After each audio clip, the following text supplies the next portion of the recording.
sure that everybody who would like to ask a question can get to one. Please, Ms. Blondell. Thank you. So, good evening, everyone.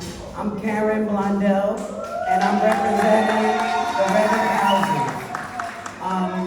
I heard everything everybody had to say. I know things can be scary, but we have to take a bigger look at this whole situation. If we don't get additional resiliency measures, we only have a 10-year plan.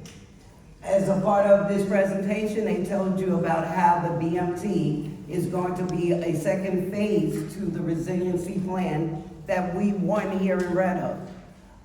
The plan has deployable inflatables. You can find out a lot of that information online just by Googling the Red Hook resiliency process and the IFPS.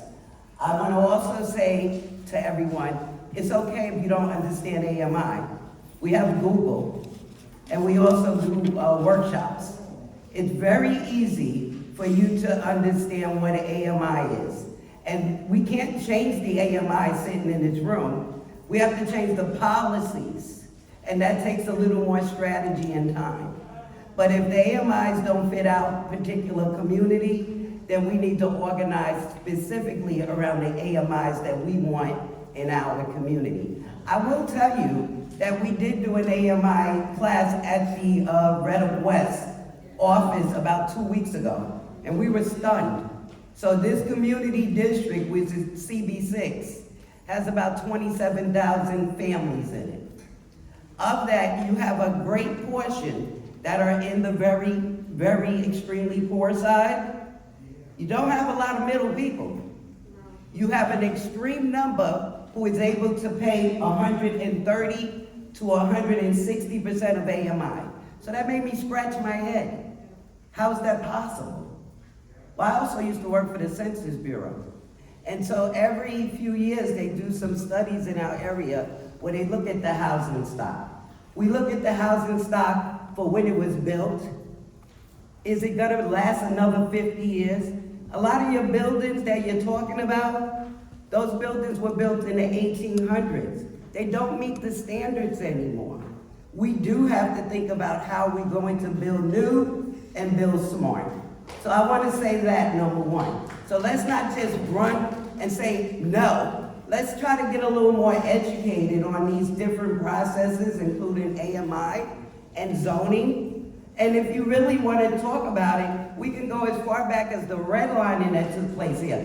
There was no housing in this area. This was an IBZ, an industrial business zone. You know who lived here? Woo, the Indians. So you want to talk about public land? It belonged to people like me. My family's buried in Arizona. And I found out some of them was Confederates. Go figure. We have a big history here in this country. We cannot make decisions based off of emotions. We have to look at the big picture. When I looked at the picture of the coastal resiliency for Red Hook, I was proud of what we came up with until the hat showed up and showed the rest of the water out there. And it looks impossible, but nothing's impossible if we work together. We cannot work apart. And I say that to say I've been living in the Red Hook houses since I was 19. I am tired of being veil-penned in public housing where there are people who can pay $2,000 and $3,000 rent. You just don't hear about it because they mix all of our data up together. But if me and my son is working, which happened, the pandemic put a lot of families back together. You have adult children, adult parents there. We might have to really buckle up for a while because it's not just about us.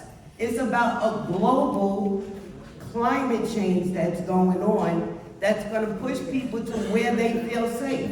If you feel safe in New York, so do other people.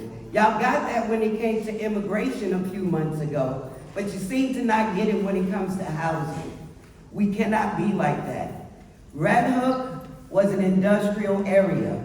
Right now, Red Hook rents, even though it looks like from the 1800s, there are rents going at $15,000 a month by people who are sitting here opposing us getting off of the public housing campus. How fair is that? I've been here since I was 19. I'm 62 years old. I know people who went into Vietnam, came back out, served the country, New York, worked for the country. They're still in public housing. You know why? We all love Red Hook. We don't want to go to the Bronx. We don't want to go somewhere else. We created the atmosphere here. And we can continue to create that if we get ourselves together. You understand? We have to get ourselves together, and it's complex.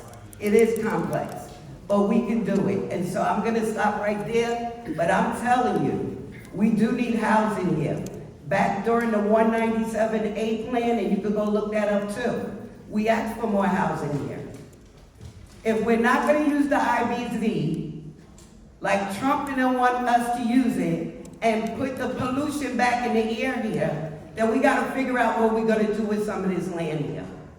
And one of the things I don't want to see go is the container terminal. I'm food insecure. I feel better if food stops in Red Hook. I don't care if it goes to Hunts Point. Hunts Point is the Bronx. This is Brooklyn. We need a utility closet for our food over here. And so let's really think about this and not be emotional about it, and really take the time to learn what AMI is, what GPP is, because the same people who are arguing, we want Europe, 5 years ago were saying, Europe is antiquated. I'm not a piece of grass that gets blown back and forth. I research things. When I come to a decision, I'm usually gonna go with that decision, unless something else really convinces me to make a 180, and then I will. I can say I'm wrong, but I don't think we're wrong right now. We have to be deliberate, because it's gonna happen anyway. The next mayor is talking about even more housing. So let's think about this carefully.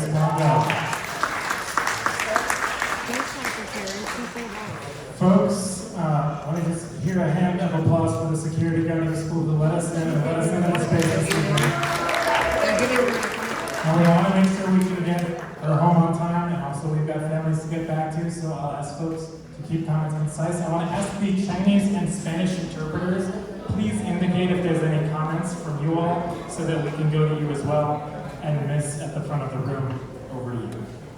I'll go really quick. Can you hear me? Sorry, my husband's immunocompromised, so I'm not. My name's Kirsty. My husband's a furniture designer and maker on Dykeman Street, so we're obviously concerned about how market rate housing will affect his rent, because it's not just about this project, as well as how it's going to displace native Red Hook residents by raising the rent in the area. I do want to call out that I appreciate the changes being made in how this workshop's being run, the transparency on the slides, and and some of the really important changes in this plan that are much needed, like the $200 million to the Red Hook houses. But also everyone in this room knows those changes were only made because we fought for them, and because of the anger at these meetings. I think 35% affordable housing is shameful. Sharmana and you've negotiated 40% housing recently on a project with developers. This is publicly owned land. But I do really want to ask if you can expand on the $50 million fund to support affordable homeownerships, which was kind of glazed over, the $200 million for the rental houses, what those improvements actually look like, and those 200 units for the New York City Housing Authority residents as well, because those affect the most marginalized communities in this neighborhood, and it was glossed completely over as a ticket that we should be thankful for, but I want details. Yeah. Thank you for the question. So let me start with the Affordable Housing Fund. This is a program that's run by our colleagues at HPD, Housing Preservation and Development, that we would essentially be expanding for projects again, off-site of BMT. And so the details of how that funding is dispersed, what existing affordable units are preserved, there aren't details on that yet because it's a current proposal, right? So just to be clear about that. For the NYCHA Red Hook houses improvements, there's a lot of coordination and conversation happening with NYCHA itself over existing capital needs and how best to invest those funds. But I want to be clear that those conversations are also happening with the NYCHA Tenant Association. So it's not happening within a box, and I think Ms. Blondell talked about that a little bit in terms of the coordination. In terms of the